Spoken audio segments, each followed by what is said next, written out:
अस्सलाम वालेकुम। हज़रत इब्न मसूद रज़ी अल्लाह ताला अन्हु बयान करते हैं कि रसूलुल्लाह सल्लल्लाहु अलैहि वसल्लम ने इरशाद फरमाया कि ए लोगों, तुम लोग ज़मीन और जायदाद ना बनाओ, वरना दुनिया के हर्ष में मुब्तला हो जाओगे, दुनिया की लालच में मुब्तला हो जाओगे। दोस्तों, यहाँ पर ज़मीन और जायदाद बनाने का मतलब ये नहीं है कि हमारी जो ज़रूरियात के लिए ज़मीन ज़रूरी है, जो हमारे ज़रूरियात के लिए घर ज़रूरी है, उसको भी ना करें। यहाँ पर इस हदीस का मतलब ये है कि हम ज़मीन और जायदाद के बनाने के चक्कर में, प्रॉपर्टी खरीदने के चक्कर में, प्रॉपर्टी बढ़ाने के चक्कर में इस तरह से मुब्तला ना हो जाए, इस तरह से मगन ना हो जाए, इस तरह से बेहोशी की हालत में ना चला जाए, दौलत की अंधी तकलीद में, कि अल्लाह को भूल जाए, आखिरत को भूल जाए।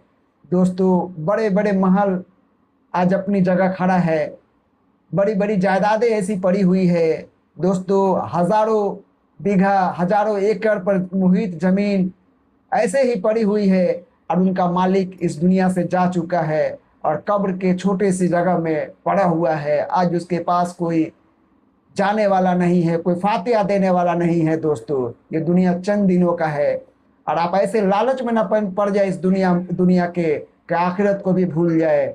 दोस्तों, चाहे आप जितनी भी ज़मीन कर ले, जितनी भी जायदादें कर ले, अब एक करोड़ों अरबों के मालिक आप हो जाए, लेकिन दोस्तों, हमारा जो अंत है, हमारा जो मंजिल है, वो मौत पर जाकर ख़त्म होती है और आखिरत की तरफ शुरुआत करती है। जब मौत पर ख़त्म होती है तो एक नया दौर शुरू होता है जो आखिरत की तरफ हमें ले जाता है।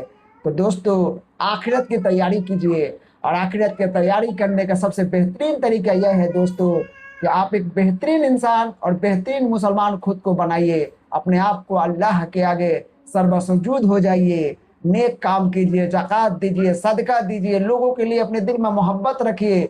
लोग, जानवर हो, चरिंद हो, परिंद हो, सबसे हमदर्दी रखिए, सबसे मोहब्बत रखिए, लोगों के साथ भेदभाव ना कीजिए। दोस्तों, कोई भी कौम और जाति मजहब के लोग हैं, उनको इंसान के तौर पर उनकी इज्जत दीजिए। नबी सल्लल्लाहु अलैहि वसल्लम इंसानों के बीच में कभी भी जात मजहब के तौर पर भेदभाव नहीं किया करते थे।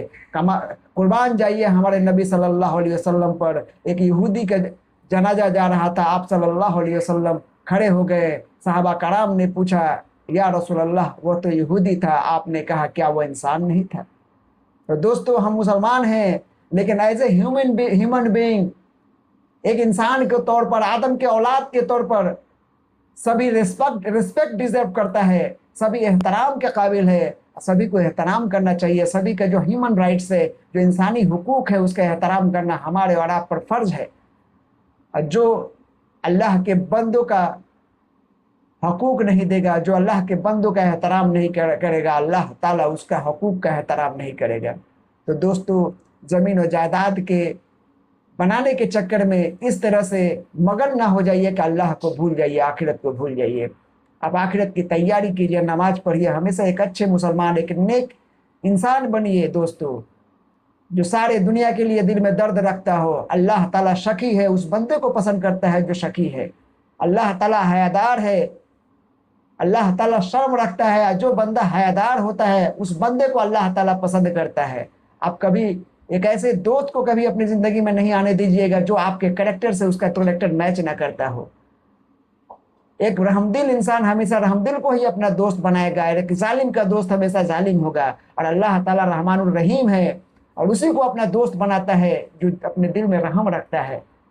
दोस्तों, आइए इस्लाम के रस्सी को मजबूती से थामें और अपने आप को नेक और बाअमल मुसलमान और बेहतरीन इंसान बनाएं। अल्लाह हाफिज।